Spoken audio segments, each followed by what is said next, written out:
Ruben Amorim atafute njia ya kusuluhisha na Kobe Maino. Atafute njia ya kusuluhisha au amfungulie milango dogo ondoke. He's very young, anajitafuta bado. Na ukilinganisha na kauli alizozitoa Ruben Amorim, sio kauli za kumjenga, ni za kumbomoa. Yule ni kijana mdogo ambaye anahitaji sana msaada wa viongozi. Tena sana. Kwa hiyo ni kama anakomolewa sasa hivi tuseme. Aliomba kuondoka, hakuomba kuondoka mazima, aliomba kuondoka kwa mkopo.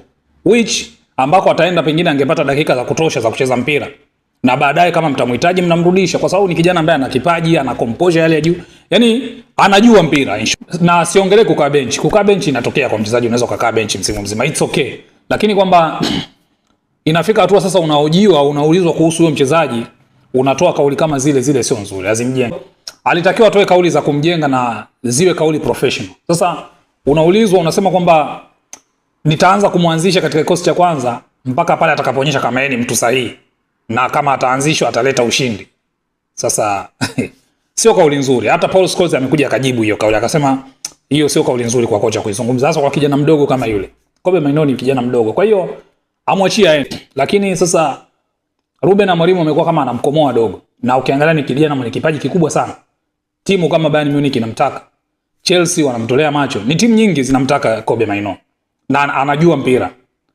Unajua mara nyingi nimekuwa nikichunguza hawa vijana wadogo wanaochipukia. Uingereza sio sehemu sahihi kwao. For sure. Tena klabu kubwa. It's better labda uwe Uingereza kwenye klabu ndogo, lakini hizi klabu kubwa za Uingereza sio sehemu sahihi kwa vijana wadogo ambao wenye vipaji wanataka kipaji chake kikue. Wewe angalia mtu kama Jude Bellingham. Alienda akajitafuta Ujerumani. Ni Muingereza ule. Kwani alishindwa kuchukua timu yote pale Uingereza akakulia. Alienda kujitafuta Ujerumani. Kina Sancho wote walienda kutokea Ujerumani. Yaani ukienda nje ya Uingereza kama una kipaji unapewa nafasi. Lakini ligi kuu ya Uingereza wanataka matokeo kila siku. Watu wanataka matokeo kila weekend. Kwa hiyo kukuingiza wewe, kukupa namba, kukuamini. Rio Ngumoa ni mchezaji mzuri na anaonyesha, akipewa namba anaonyesha kwamba mimi naweza. Anakaa benchi. So Ruben Amorim isibeta amwachie tu dogo aende akajitafute sehemu nyingine. Pengine baadaye mnaweza mkamhitaji. Isibeta mumtoe kwa mkopo. Hamwezi kujua atakakoenda. Akawasha moto mkamhitaji baadaye akapata namba. Lakini kumfanyia hiki anachofanyiwa sasa hivi, it's not fair.